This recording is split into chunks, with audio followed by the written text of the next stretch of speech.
Welcome to my mommy's podcast. This podcast is sponsored by Alitura Skincare. This is a company founded by my friend and previous podcast guest, Andy, who formulated these products to heal after a horrific accident left him with scars on his face. He mixed some of the most nutrient-dense ingredients on the planet to create truly natural products that feed and benefit the skin, leaving it nourished and, in my experience, hydrated and younger looking.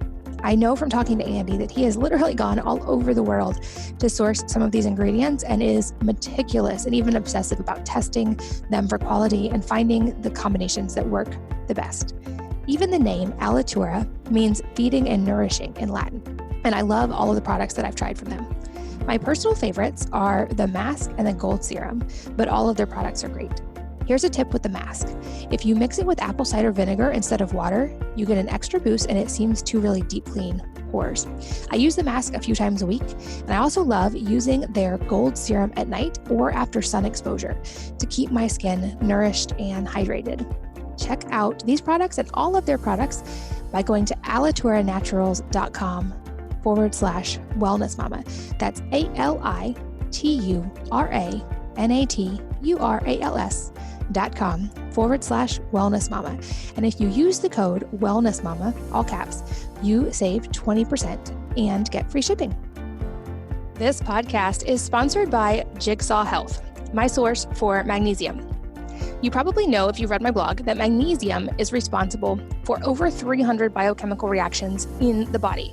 It impacts blood pressure, metabolism, immune function, and many other aspects of health, including hormones.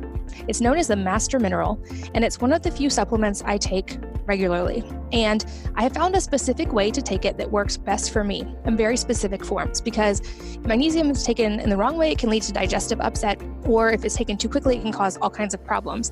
So I take two supplements, one called Mag SRT, which is a slow release form of dimagnesium malate. The slow release technology makes it easier on the digestive system, so I don't get any of the digestive disturbance that comes with some forms of magnesium. I take this form in the morning and at lunch, so 2 capsules with breakfast, 2 capsules with lunch, and at night I take a different product called Mag Soothe, which is magnesium glycinate, which is magnesium bound with the amino acid glycine to help sleep. And in combination, I notice the biggest effect from those 2 particular products.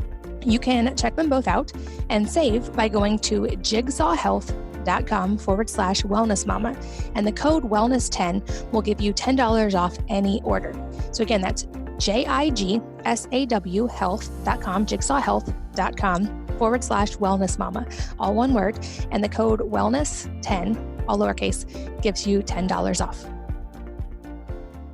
Hello, and welcome to the Wellness Mama podcast. I'm Katie from wellnessmama.com and from wellness.com, my new line of personal care products. That's wellness with an E on the end. This episode is all about homeschooling and what you can learn from it, even if you are not interested in homeschooling with your family. I've heard from a lot of people who are considering it right now as things move more virtual anyway, and I wanted to be able to have a conversation that would give some practical advice if your family is in this situation and is considering homeschooling, or if you're one of our listeners who already homeschools. I am here with Nathan Barry, who's a friend of mine and also the founder of a business called ConvertKit, which powers my email and newsletter that many of you subscribe to. But Nathan has been a designer, an author, a blogger, a lot of different things. He, like me, was homeschooled, and like me, also dropped out of college, and he now runs a $100 million company. And in this episode, we delve into homeschooling, both from the perspective of students, both of us being homeschooled, and now as homeschooling parents, to give hopefully some very practical advice if this is something that you are considering. But even if you aren't, we talk about ways that you can foster some beneficial skills and mindset traits with your children, even if you aren't interested in homeschooling them, and do this alongside a more traditional school education. So I think as we're all learning to navigate this world that does include a more virtual aspect, in many cases, homeschooled or not, I hope that this episode will give you some practical how-to. And if you're listening, make sure to also check out the show notes at wellnessmama.fm. I'm going to link to a lot of the practical resources that we mentioned, and you can always post comments on there or ping me on Instagram with more specific questions of anything you would like to see me talk about or write about related to parenting and homeschooling in the future. But without further ado, let's join Nathan Barry. Nathan, welcome. Thanks for being here. Yeah, thanks for having me on. I'm really excited for this episode, and I think it's even more timely than when I first thought about doing this episode because so many families are considering homeschooling right now or jumping into the world of homeschooling. And we're going to go deep on a lot of topics related to that. But to start, for those who aren't familiar with you, I'd love to hear a little bit of your background and specifically your background with homeschooling. Yeah, okay. So right now, I run an email marketing company for creators called ConvertKit. And so we've got 60 employees spread around the world, like 30,000 creators using the platform. And so my world is like design and tech and all of that, startups, that whole world. But my background is homeschooling. I am the fourth of 6 kids. We were all homeschooled growing up. I grew up in the mountains outside of Boise, Idaho. So, we had a couple acres of land and backed up to really a lot of like sort of the common area for the whole. It's not even really a subdivision because it was in the mountains, but basically we grew up having lots of land and space to roam and all of that. And we can get into all the details, but my mom homeschooled us. My dad was involved as well, but not quite as much. And I was homeschooled. I went to Boise State University for college. I started in graphic design and then marketing. Dropped out after a few years, and then just got into software design and had a few jobs, and then I've been running ConvertKit for 7 years now. So, and for context, I'm 30. So, yeah, born in 1990. So anyway, that's the super high level story. I'm a huge fan of homeschooling. I wrote a post on it recently that got a lot of traction, and so it's kind of fun to be back in this world since I've been out of it for quite a while. I love that. I will link to that post that you're talking about because that was one of the reasons I thought to have you on the podcast. And we share quite a few similarities. I'm a little bit older than you, not too much. I was also homeschooled, although only until high school. My parents were very academically minded and wanted us to get scholarships. So it's kind of, we went to public high school and we're kind of expected to perform and get scholarships at that point. But I think I've said quite a few times, I think I learned the bulk of everything I needed long before high school through homeschooling. And like you, I now also run a company and credit my parents and their teaching for a lot of the lessons that have made that easier as well. What parts specifically of homeschooling do you feel like set you up for success the most? Yeah, there's a couple different things. And, everyone's homeschooling experience is different. So I was trying to say this was mine. And I think there's fundamental things that work really well and would make this possible. But kind of the first thing that made a big difference for me is that, with class always moves at the slowest pace, or the pace of the slowest student. And, with homeschooling, you are your own class, right? My siblings are 2 or 3 years older and younger than me. Like there's no one else in my grade and class moves at my pace. And so what that meant is that, there's really no speed limit. I could move as quickly as I wanted, as I was motivated to. Some days, that was a downside. I really dragged and procrastinated and all that, as other kids, as is normal.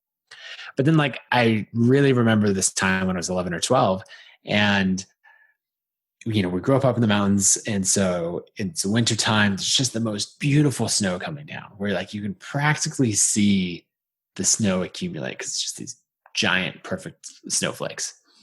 And I'm sitting there, it's 8:30 in the morning, and I'm so mad that I have to do Saxon math, and I'm I want to be outside. And my mom just says school doesn't have to take a set amount of time. The sooner you complete your work, the sooner you can go sledding. And I was just I perk up. It's one of those things that maybe I knew, but no one had explicitly told me that before. And I was just oh, okay, there's 30 math problems in this lesson. I need to do that, and just stay totally focused and get it done. And, I think an hour later, maybe an hour and a half later, I was outside sledding.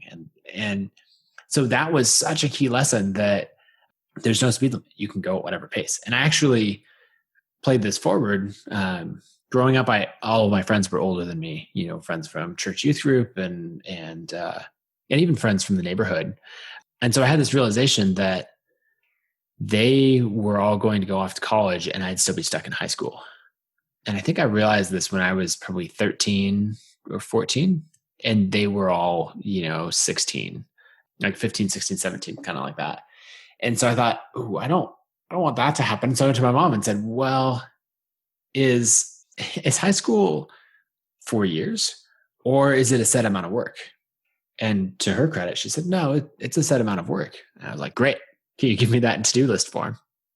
And because I had older siblings, she had already had like sort of her high school curriculum written out because I'd already had 3 older siblings go through it. So she said, okay, you get all of this done with good grades and you can go to college. And so I just dove in and I said, okay, I don't want to be left behind as all my friends move on. And so I, like one example, every year we drive from Boise to Seattle, which is like an 8.5 hour drive to go visit family. And I remember thinking like, well, I'm always bored on these road trips because it's, pre-iPads. And I'm bored when I'm doing algebra. So why don't I just combine the two? And so I would do like a month's worth of algebra on one drive. And so I had, my older siblings there in the car and I could ask them for help with questions. And so I would just dive in and get it all done. And so the result was that I started going to Boise State when I was 15. I got to feel like I caught up with all of my older friends. Now I ultimately dropped out of college. And so another claim to fame, I guess, is that I dropped out of college at 17. So before most people drop out of high school, but it worked out well in the end. But I think that was the biggest lesson of like, there's no speed limit. You're in control. You can have all of the upside. Now, there's the other thing, I think in a lot of normal schools, this certainly isn't true across the board, but a lot of the time, teachers will give the upside, they'll give the downside, but not the upside. So for example, like if you do really well in your school, you can sit here in class for the same amount of time as everybody else. If you do poorly, you get sent to the principals, there's all these consequences, right? You get more homework and everything. And so when we think about autonomy in school, often it just results in like your upside is really limited and your downside is, is uncapped. And so I think that was something that was so good about my homeschooling experience is that, both the upside and downside were mine. And that set me up for future success. I love that. And I would guess there was probably a direct crossover with that into entrepreneurship, because I think of like Peter Thiel's kind of famous for asking, how can you achieve your 10-year plan in 6 months? And talking about how there is no speed limit or no timeline. And even if you aren't able to accomplish your full 10-year plan in 6 months, you're still probably way ahead of someone who expects it to take 10 years. And it's kind of that idea of controlling the upside and working toward time freedom. Do you feel like that from a functional perspective translated into your life as an entrepreneur? Oh yeah, totally. And actually one of my favorite conversations I've ever had was with Peter Thiel at a conference that you and I were both at, and where we were ended up at a party at Peter's house and ended up having a great conversation about homeschooling and it was really fun. And I think that is spot on that, homeschooling, entrepreneurship, everything, it like just puts you in the driver's seat. And so it says, okay, whatever outcome you want to create, it's up to you now. And yeah, there's still some constraints, right? Like in entrepreneurship, we have to follow the general rules of the economy. There's like basic things, supply and demand, all of those things. It has to work that way. In homeschooling, I had a homeschool experience, and there's other communities that would go for more of like an unschooled or, like pushing maybe the limits on education even further. And that wasn't my experience. But like generally it's like, okay, you still need to play within the bounds of the system of like colleges and grades. And like we still did standardized tests, for example, but we always treat it as like, oh, if you get below the 95th or 99th percentile on a standardized test, like, were you even paying attention? And so I think in the same way, right? It's this total freedom. But then there are these constraints of broader society, and that's true for both homeschooling and entrepreneurship.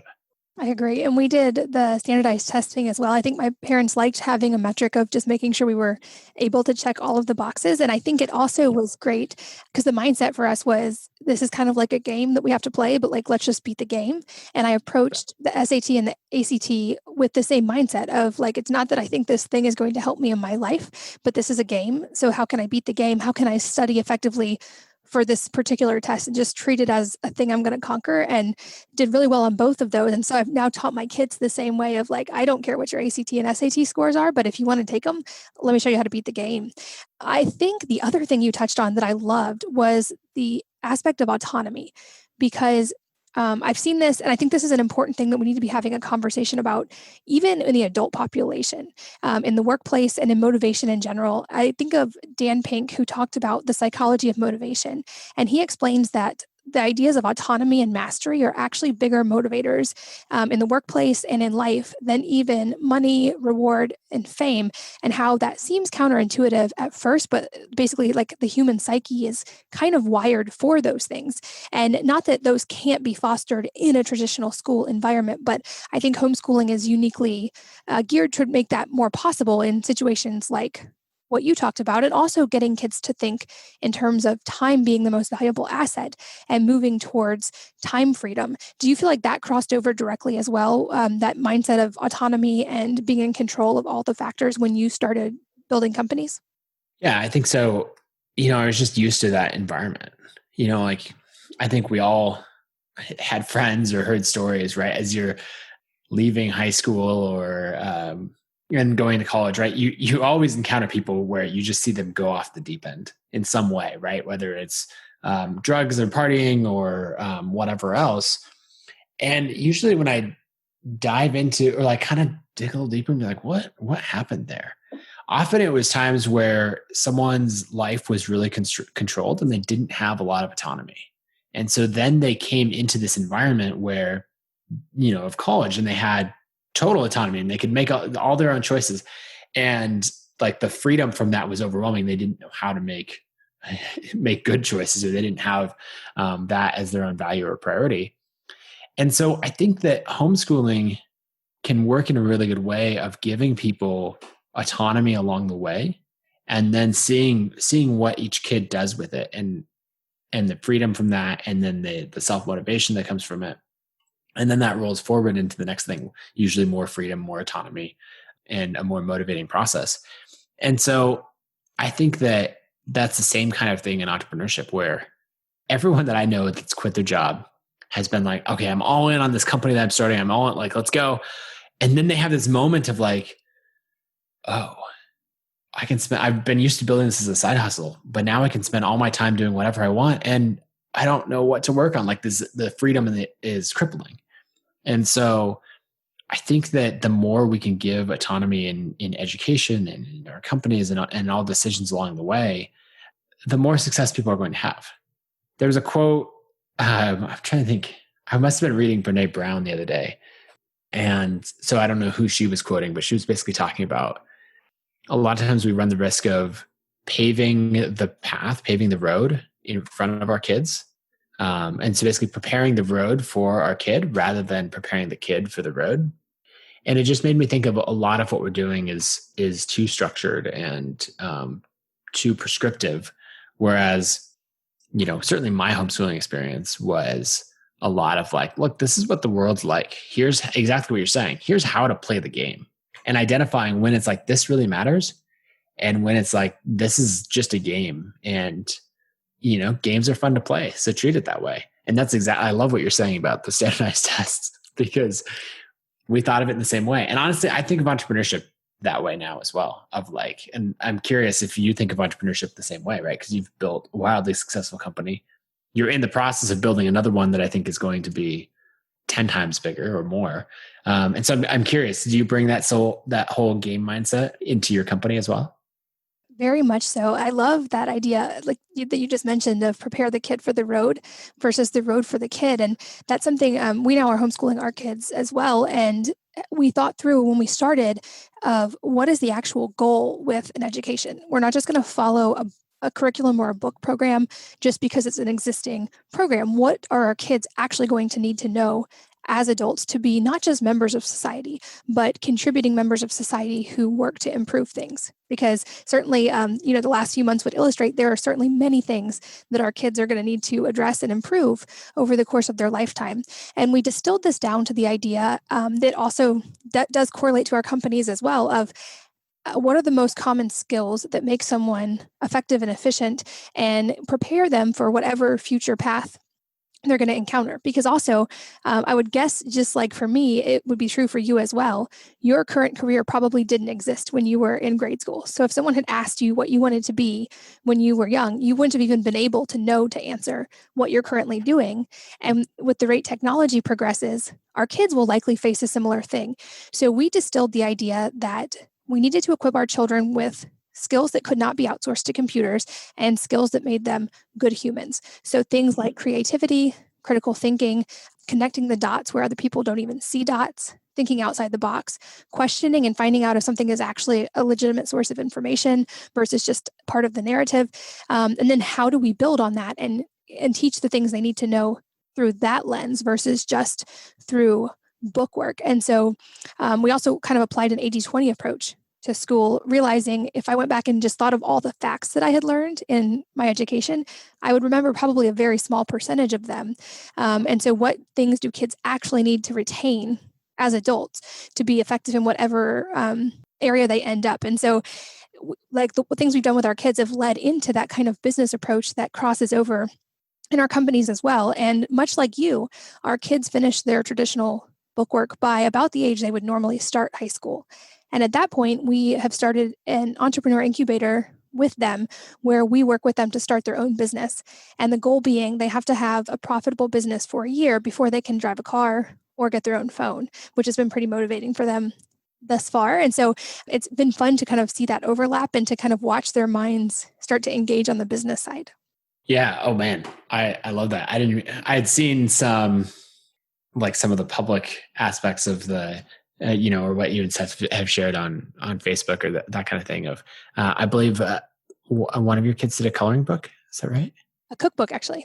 A kid's cookbook. Anyway, it's been fun to see that come out, but I didn't realize that was a rule that, for the car or the phone, having the business. And I love that because there's so many lessons that come from that will really stick with them long term.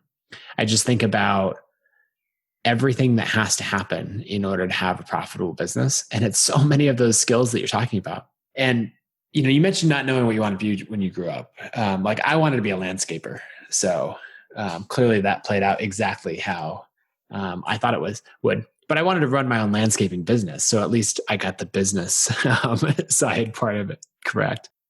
But what's interesting is, what skills actually matter.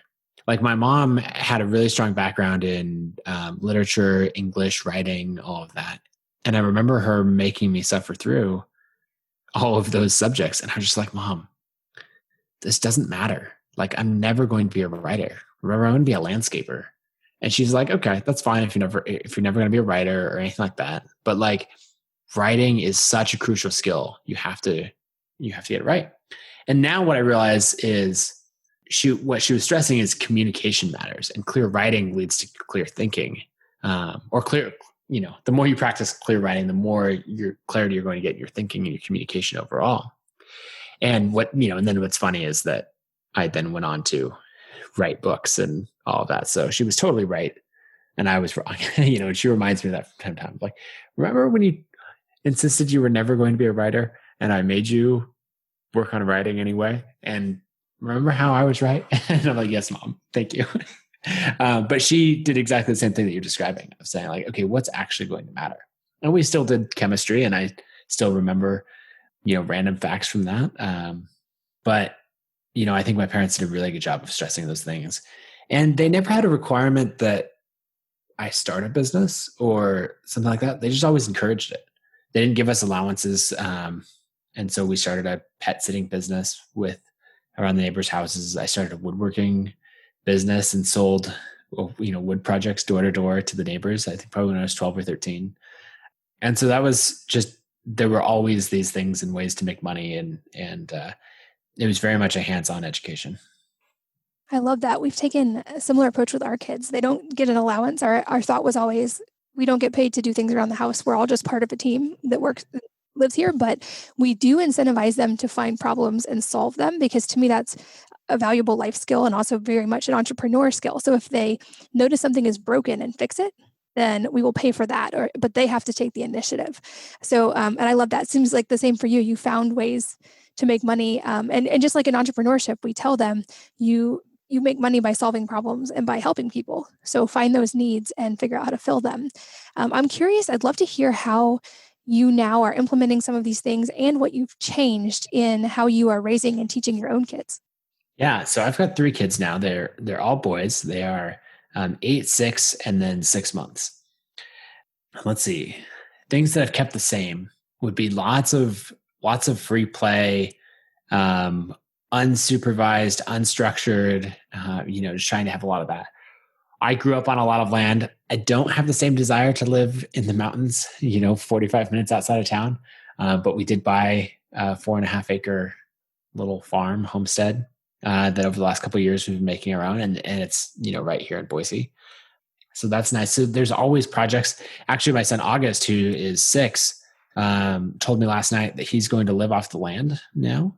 So he's exclusively going to live outside, at least he said, what did he say? 4 days and 3 nights. So I'm not sure where he got that level of precision from, but, he was talking about how I think the list of things he's going to eat, right? Because we have the garden and everything. He's like, I'm going to eat blueberries and strawberries and chicken eggs. And what else? He was like peas and cucumbers and chicken eggs and carrots. And he kept going, but chicken eggs was listed 3 times. So apparently eggs are a key part of this diet that he has planned. But, he slept on the trampoline last night, and he got my wife Hillary to help him cook breakfast on a camp stove. And, a lot of that of just letting them kind of play and explore. And it's nice that we have this land where they can do their own things. Now, on the education side, well, actually, I was about to make a distinction there of that's the one side. And then now let's talk education. But I actually believe that is the education, right? So many of these things that, whether we're building or whatever else, he sees us build projects all the time. Like I have a tiny house office that I built, as a fun project. And so he's always helping with that and doing those things. And he has some project that he's building. I don't really know what for, but he's taken like a bunch of bricks and he was measuring them. He's like, no, Dad, I don't want the 12-inch ones. I want the 14-inch ones. And it's like, okay, I don't understand why, but right. He's learning about all these numbers and all this stuff just in this very hands-on way. So I guess on the formal education side, we have a family member, or my sister-in-law runs a school that is half private school, half homeschool. And so they do 2 days a week in school and 3 days a week at home. And so I think there's a lot of those lessons that they get of on all of those home days, they, have that autonomy of hey, your homework takes as long as you let it, basically, and they have that freedom and all of that. Other things that we're keeping, it's just tons of reading. We read like crazy as kids. We would always joke, and I'm curious if this was the same for you, that the homeschooler's curse was not knowing how to pronounce words. And it's not because we weren't smart or, had speech issues or something like that. It's just that we read, hundreds or thousands more words than we'd ever heard spoken. And so I had this whole vocabulary, and it's I've actually never heard this word spoken, but then I try to use it in a sentence and, not actually know how it was pronounced. Did you run into that same issue with tons of reading and that affecting or not knowing how to pronounce things? Absolutely. And I haven't outgrown it yet, ironically, is the fun part. So I've heard it said, never judge those who mispronounce words, because it means they learned from reading. But in the health world, I'm constantly in scientific studies and reading all these terms. And then I'll find myself on a podcast going, oh no, I have to know how to say this out loud. And I often don't. So I'm glad people listeners give me a lot of grace with that kind of stuff, but absolutely same experience. Yeah. Cause you read so much. I remember we would go to the library once a week. And I remember fretting about, maybe I don't have enough books. Is this stack going to last me a week? and that's a great problem to have. So we're definitely keeping that. I think something that we're changing is I didn't play sports growing up. I don't think that sports are, a requirement by any means, but in the last like 5 or 6 years, I got into playing sports and like particularly soccer, and I just absolutely love it. And so that's something that we're doing more of. My older son, Oliver, absolutely loves soccer and, all sports. They both do, but Oliver especially. And so we're making sure there's plenty of time for that because that's something that I wish was different. I think I'd enjoy soccer even more now if I'd played as a kid and had that extra time. And so that's something that we're changing. I'm not sure. Well, one thing that we are changing, and I think this is specific to our kids, is that we want them to have other adults telling them what to do. And we want to get them out of their comfort zone a little bit more. I was super shy as a kid. Both of my boys, who are old enough to know whether they're shy, who are the ones that are older than 6 months old, are super shy. And so I think having them in school for that 2 days a week, and you could solve for that with, a bunch of methods of, like a weekly homeschool co-op sort of thing, or like all kinds of ways, just this hybrid school is what we've chosen. But I think having other adults telling them what to do, and providing some of that structure, that time around other kids has been really good. And then just providing kind of that different environment has been helpful, especially because we're kind of homebodies and we spend a lot of time here on our farm. So that's sort of how we've optimized for it. And I think that it's a good balance for us. Oh my gosh, several things I want to touch on there. First, I'll say I'm also technically a college dropout, and I'm actually very proud of that fact. It's funny that now when you're like up for certain things and they're looking at you as an entrepreneur, they're like, oh, and did you drop out of college? Because that would be great. It looks, which is so funny to me. Yes, it matches their narrative. Yeah. I had the similar experience on the sports aspect as well. And that is something we now encourage with our kids more as well. And thankfully, in a lot of places, if you're considering homeschooling or if you are homeschooling, a lot of times kids can play sports even with the school system if they want to. There's a lot of programs now in a lot of states that make that possible. My parents also did not really encourage sports and movement because we were so focused on the academic side. And I've, like you, discovered that as an adult and taken up pole vaulting and sprinting and weightlifting and track. And it's been the most fun thing to explore. And you mentioned with your kids, letting them explore outside and move. And I'm sure they're technically doing all these things that are exercise, but for them, it's play. And we know based on the psychology, how important that is for their vestibular development and things that are going to serve them as adults, like risk tolerance and knowing their boundaries. Like there's a lot of crossover in movement there. But all that to say, I'm really curious also your take on higher education and college at this point. It might have been Tim Ferriss, I forget who said it, that you could get a college education for essentially the price of $5 in late fees at a local library, or now it's open sourced from many universities online, including MIT. I'm curious your take on college in the current climate and what you will encourage your kids to do when they start hitting that age. Yeah.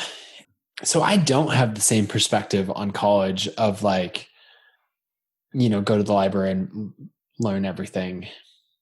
I think the reason is that it shortchanges what you've actually learned from college, and so many people will just say that like, oh, I didn't learn anything, and that's one person's experience. For someone else, it might be totally transformational. For me, when I went to college, I was a shy, awkward 15-year-old. I did two things at once. One, I did a theater program separately that was through our church, and that really helped me like get out of my shell and be comfortable on stage, and that played a huge role. So those extracurricular activities of like theater and music and sports, I think are so important. But on college, all those group projects that everybody complains about and everything else, those were so valuable for me. I had so much book knowledge and not as much of like how to navigate certain, it's not like the adult world, because there's parts of it that I was totally like very, very confident in. But it was sort of all these, I don't know, like more negative social dynamics or something like that. I basically learned a ton in college and of like what life is like and how to navigate a lot of those things that I hadn't learned. And I probably would have learned all of that in high school over time. I was just rushing forward. One funny anecdote, I had another friend she was 2 years older than me, and she went to college early. She went when she was 16.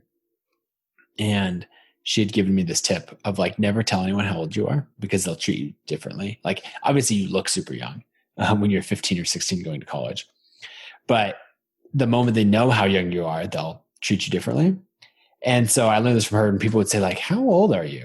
And I'd be like, oh, well, guess. And they'd be like, and like 15 would be ridiculous. And you're clearly not 18 or 19 because, I looked super young. So they'd be like 17. And I would just say, oh, good guess.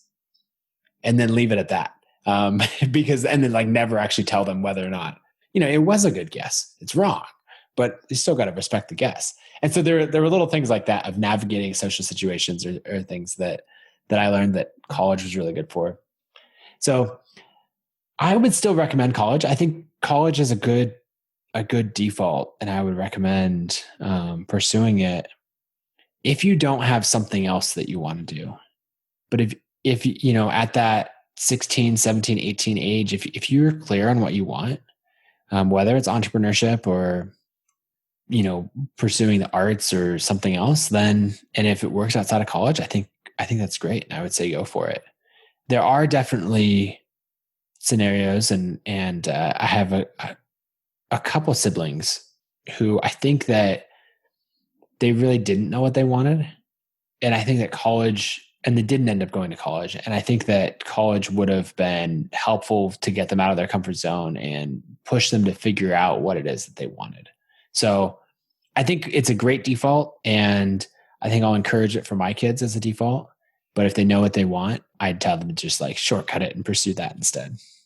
Gotcha. Yeah, I think I've kind of told mine, if you have a reason to go to college or a specific pursuit, then of course I would support that. My hope as a mom, and I won't push this on them, but my hope is that like you and like me, they'll have kind of a business idea or something else they're already pursuing by that point. Because I know so many people who went to college and got a degree and still kind of didn't know what they wanted to do. Or I would guess maybe the same for you, like ended up learning skills not in college or post-college that ended up being the things that actually became a career. I know like I taught myself to code and went back for nutrition and all these things post-college, separate of college. This podcast is sponsored by Alitura Skincare. This is a company founded by my friend and previous podcast guest, Andy, who formulated these products to heal after a horrific accident left him with scars on his face.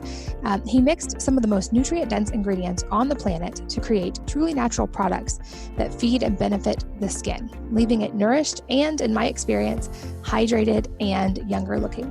I know from talking to Andy that he has literally gone all over the world to source some of these ingredients and is meticulous and even obsessive about testing them for quality and finding the combinations that work the best. Even the name Alitura means feeding and nourishing in Latin, and I love all of the products that I've tried from them. My personal favorites are the mask and the gold serum, but all of their products are great. Here's a tip with the mask. If you mix it with apple cider vinegar instead of water, you get an extra boost and it seems to really deep clean pores. I use the mask a few times a week, and I also love using their gold serum at night or after sun exposure to keep my skin nourished and hydrated. Check out these products and all of their products by going to alituranaturals.com/wellness mama. That's ALITURANATURALS.com/wellness mama. And if you use the code wellness mama, all caps, you save 20% and get free shipping. This podcast is sponsored by Jigsaw Health, my source for magnesium. You probably know, if you've read my blog, that magnesium is responsible for over 300 biochemical reactions in the body. It impacts blood pressure, metabolism, immune function, and many other aspects of health, including hormones.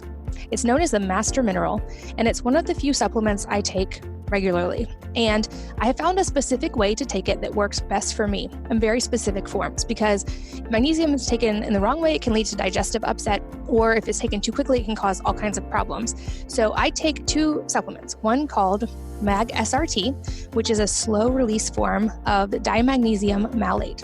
The slow release technology makes it easier on the digestive system, so I don't get any of the digestive disturbance that comes with some forms of magnesium.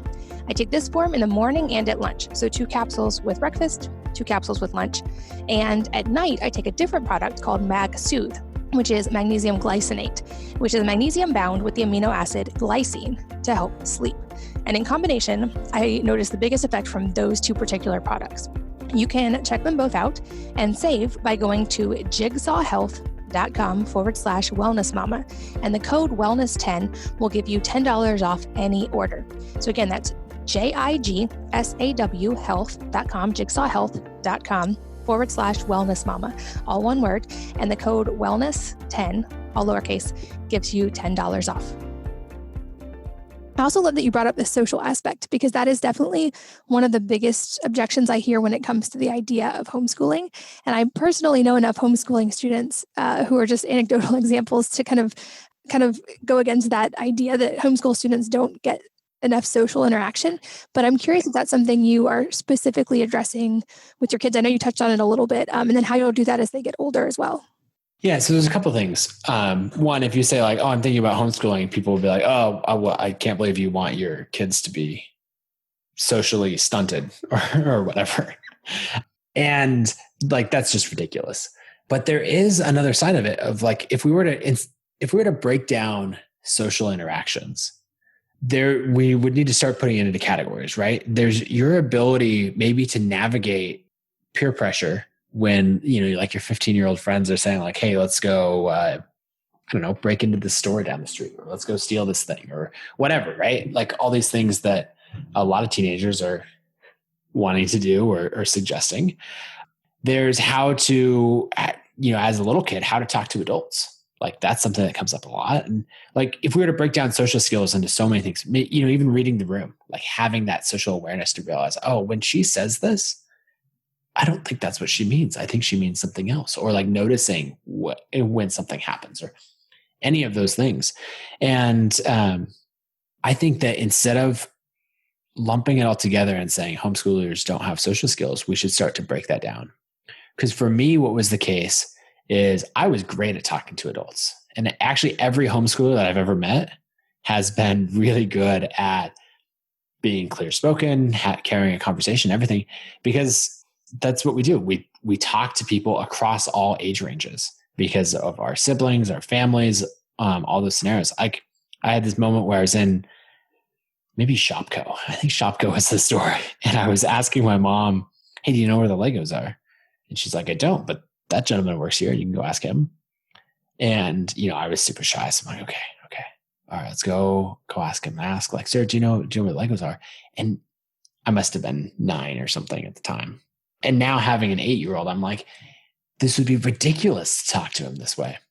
But this guy like gets down like in this exaggerated way down on the ground. And he's like, oh yeah, okay, you want some Legos. Yeah, Legos would be great. Oh, that's amazing that you want that. The Legos are just down there. And then you go around the corner. And I was like looking, now I'd be like, what the hell is this guy doing? I didn't have those words at the time, but I go back to my mom and was like, what is his deal?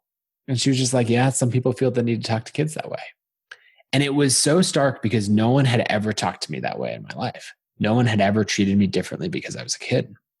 And so in many ways, I had great social skills because I had had so many interactions with adults and had carried on so many conversations. And I learned so much from spending time with people who were older, younger, every different age range, rather than just like my batch in the factory that is education.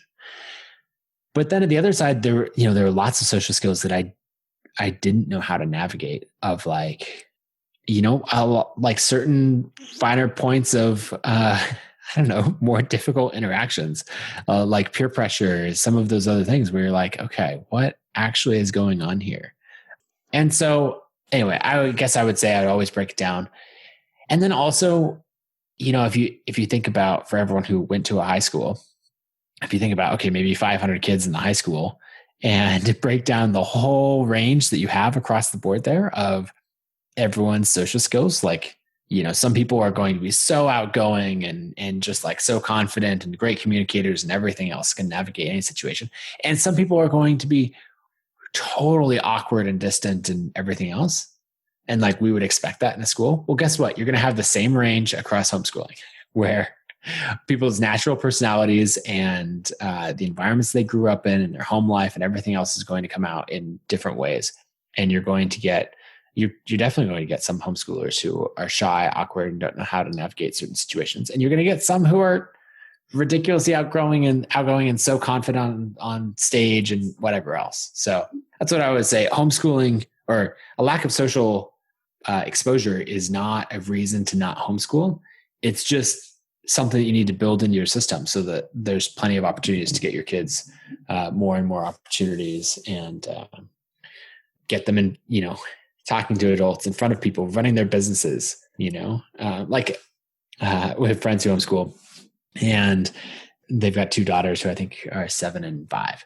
And they ran a lemonade stand, just in their neighborhood.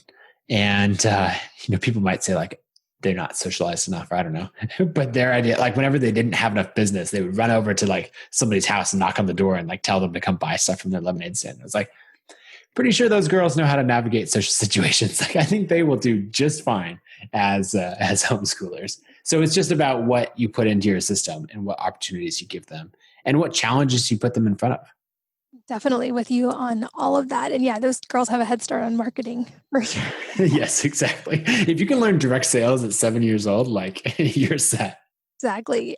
Okay. So as a homeschool parent, I don't know about you, I have gotten calls from literally dozens of friends over the last few months who are either considering or planning to make the jump to homeschooling with everything that's going on right now. So I'd love to get like super practical and kind of go through any advice or thoughts you have to anyone considering homeschooling right now. I've seen estimates that as many as 1 in 5 families are thinking about it this year. And I know a lot of parents kind of are freaking out with the idea, like, I don't have a background in homeschooling. I'm not a teacher. Can I make this work? And how am I going to do this? And it's going to take so much time. So as a springboard into the conversation, I will say, as a homeschooling mom, not to compare it to a public school timetable. I think if you add up the time you take getting kids to and from school and getting them ready to and from school and homework after school, most people I know who make the switch actually spend less time homeschooling than getting their kids ready for regular school. But I'm curious, any practical tips, advice, encouragement, et cetera, you would give to parents who are trying to make that leap? Yeah, well, the first thing I would say is, this quarantine, this pandemic is not the same as homeschooling. It's given people a taste of what it could be like or open these questions or all those things, but it's not the same. We shouldn't pretend that it's the same. And that's a point that I tried to make in the article that I wrote and everything else of like, okay, there's your taste of it. It's not the same. So there's a lot of stresses that, we had then, we have now, depending on where in the world you're listening from and the current state of, the quarantine and everything that you're not going to have going on in homeschooling. Like there will be more of a system. There will be other things. So if you're thinking about it, the things that I would say, exactly what you said of, like set time expectations. I think you could do a great job homeschooling your kids in 2 hours a day. And I think if you said we will only spend 2 hours a day on school in a formal way, I think your kids might have a much better education than if you were like, okay, class goes from 8 to 3. And so, okay, we need to spend, like all this time. I think you'll do way better in 2 hours versus 7 hours. So that'd be the first thing. The second thing I would say is, again, what you talked about earlier, throw out the system and go to first principles and say, okay, what outcome are we trying to create? How do we want this child to show up in the world? How do we want them to be prepared for the road that they're going to need to walk? Because there's a lot of that, math, geometry, chemistry, language, all of those things, they're going to be really important. But what's going to be more important is helping them develop habits, motivation, autonomy, all of these things, letting them know what they can optimize for. So I would focus everything on that. And then once you have those values, that outcome, and sort of that framework, then start to fit in the lessons of like, okay, they're in this grade, they should be learning these things, and do it within that. And kind of the last thing is, and this is something that I think my parents did so well, is make the child the one in charge and the one responsible. Your job, you are not, so in my opinion, in homeschooling done well, you are not the teacher. the child is both the student. Well, no, I think this is the role of the student. Is they're in charge. They are saying, okay, this is what I need to work towards. They're responsible for getting their school done, for, writing their papers, for everything else. And your role is to help them. So for example, we do this a lot with my son, Oliver. If he's having a really rough time on school, or if he's, acting like an 8-year-old and being, rude or whatever else, then we'll just say, hey, it seems like now's not a good time. Why don't you come get me when you're ready to do school? Now, that actually frustrates him because he knows that the next day when he's actually at class, he has to stay in and do his homework if it's not done. So he has to miss recess and sit in with his teacher. And so we make him responsible for that. And so instead of us trying to say like, come on, Oliver, you got to get this done. And like this whole thing of us trying to make him do it. Instead we just say, here's the consequence if you don't do it, but you're in charge. And I think that plays out in a lot of ways where then the kid takes responsibility for their education and they learn, okay, I get the upside, I get the downside. Guess what? That's how the rest of life works. So let's just match that. And then I'm responsible for teaching. And so then I'm responsible for learning. And so I, come to my parents when I need help, when something doesn't make sense, when I need a new thing. And that mindset, kids can get that way earlier than you think. Like a 6-year-old can do fantastic with that. And then 2, it makes the burden a lot less on your parent, on a parent who's homeschooling, because you don't have this mindset of like, the kid can't be doing school unless I'm sitting there doing it with them, which is just a crazy idea. Yeah, I fully agree. I think for us, most days, school is accomplished in about 2 hours, at least of just kind of focused school time versus, I feel like to your point earlier, if you want to make a distinction, just call it formal school time, because they spend the rest of the time doing all these outdoor activities, or like your son building whatever it is that he's building, or my son. Who knows? I still don't know what he's building. My son's project this week is he built a foundry in our backyard to melt down aluminum so that he could use it to make his Halloween costume so he can be the Mandalorian. So, but I feel like they're learning like at what temperature does aluminum melt and all of these properties that would be chemistry or various aspects of science. So they're still learning. They're always learning. But the actual school part takes so much less time. And I get why if someone's thinking about making the jump, it seems daunting if you're anticipating an 8-hour school day and having to divide everything up into blocks and all of that. But truly, like what you've explained, is when you put the ball in their court and you let them take ownership for it, just like in adult life, they can move at their own pace. And often I found, at least with my kids, they're highly motivated to want to do that quickly and then be able to go outside and play with their friends in our neighborhood, which then solves the social aspect. So that's my encouragement to any parents on the edge of that right now, is that there's so many resources that were not there, I'm sure, when our parents were figuring this out for us, because we're close enough to the same age. I'm guessing your parents probably had to pioneer a lot of this in your state for the most part. Would you say? Yeah. And my parents were pretty active in the homeschooling community. My mom even, it's funny now in the age of iPhone apps and everything, she made like a memory system that she actually sold later on at different like homeschooling conventions and stuff like that. It was this folder. It's basically the size of a sheet of paper, but opened up and had all these little slots for the, like little business card sized, whether you're trying to learn, language or anatomy and physiology, like basically all these flashcards that you're going through. And it had a system built in of like, you'd move a card through the daily section and then weekly and then monthly. And it's super funny because now, like actually years later, when I was learning to program iPhone apps, I rebuilt the whole thing as an iPhone app.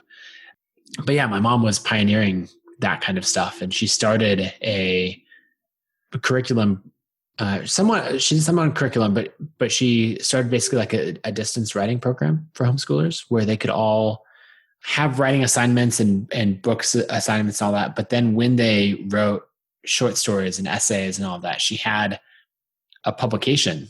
And I think this was only like 25 families or something. But then they'd all get featured in this publication that just went back to the same families. It was called The Fireside.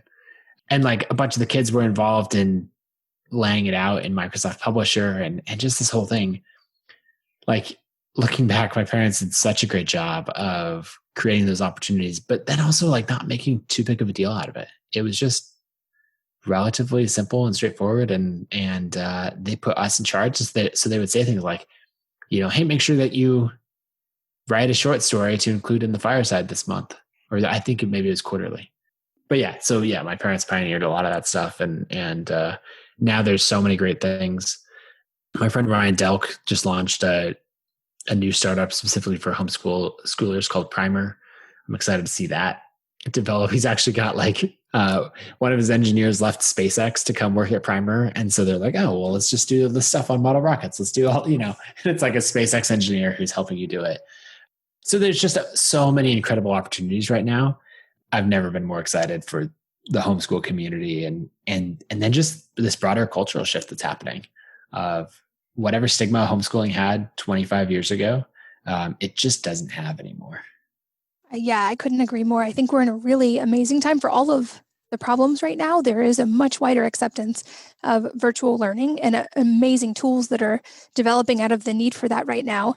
I'll make sure to link to Primer in the show notes. People can find it. And later this year, I'm also going to be releasing a sort of curriculum / the entrepreneur incubator that I've talked about as a curriculum as well for other families to be able to use. But I'm so excited to see this more widespread acceptance of homeschooling and virtual schooling. I think our kids can absolutely benefit from this. And there's so many amazing resources already available.